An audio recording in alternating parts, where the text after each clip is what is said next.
Неколкогодишната соработка помеѓу општините Кочани и Крижевци во Република Хрватска воспоставена во делот на образованието и оваа година ќе продолжи со организирано зимување на недобрите ученици од тамошните училишта во објектите на спортско-рекреативниот центар Пониква на Осоговските планини.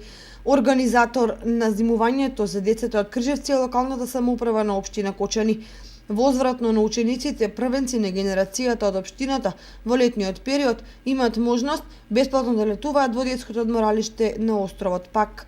За престојното зимување на учениците од основното и средното образование од Кржевци, општина Кочани обезбеди буџет од 90.000 денари. Меѓутоа, точниот износ на средствата со кои треба да се покријат трошоците ќе зависи од понудените цени на тендерот кој веќе е во процедура, односно истекува заклучно со денешниот ден.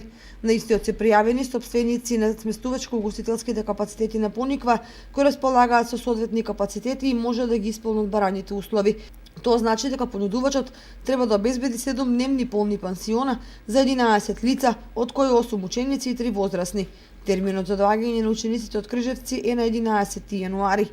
Покрај придобивките од оваа соработка, учениците од двете општини се запознаваат со традициите и културите на двата народа, се промовираат туристичките потенцијали на Јадранското крајбрежје и на рекреативниот центар Пониква и се развиваат пријателства значајни за иднината на двете општини.